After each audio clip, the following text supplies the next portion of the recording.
we have arrived at the last lesson of this mentorship, and we're going to be talking about funded accounts, how to pass them and how to retain them.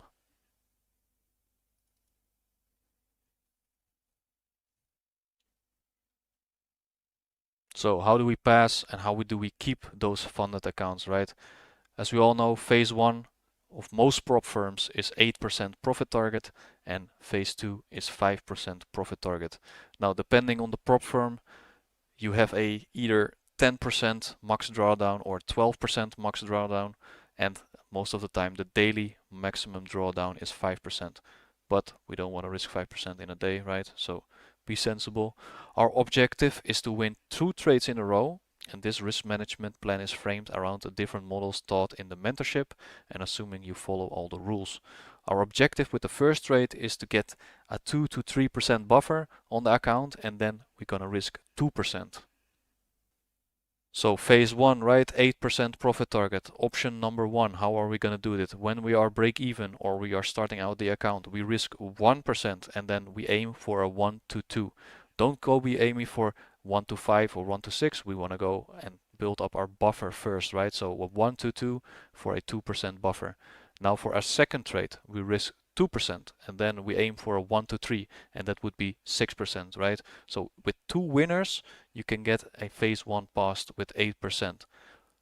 If at any point we are back at break even, we risk 1%. So at any point when we are below break even, we risk 1% or less and we don't risk more to catch up, right? Because then if we take another loss and we go risk 2% or 3%, we go even deeper in drawdown. Option number 2. When we're at break even, we risk 1% and then we aim for a 1 to 3. So then we have a 3% buffer to start off our account, right? For our second trade, then we risk 2% and then we aim for a 1 to 2.5 R, making 5%, right? So again, with 2 per trades, you pass that 8% phase 1 profit target. If at any point, again, we are break even, we risk 1% again. And if we are below break even, we risk 1% or less and never risk more.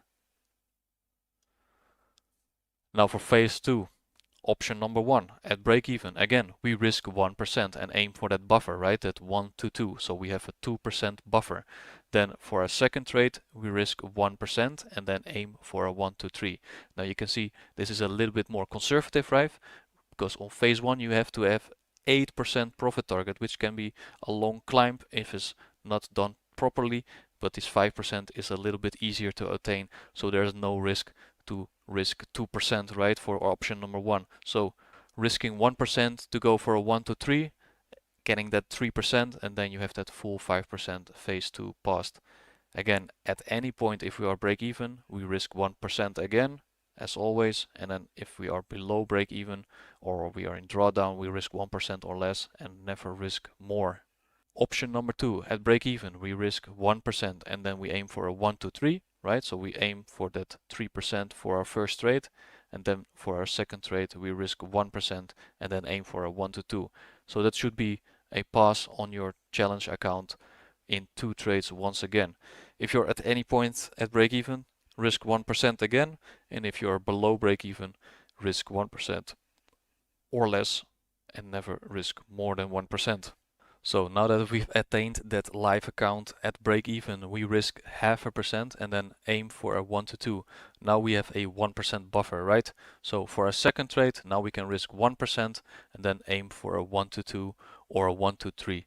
And that depends on the trader's strike rate.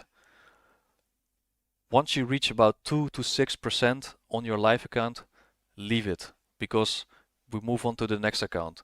Once a live funded account reaches that 2 to 6%, you can wait for your payout, get your challenge money back, and then you can move on to the next account. And this is how you build up your capital.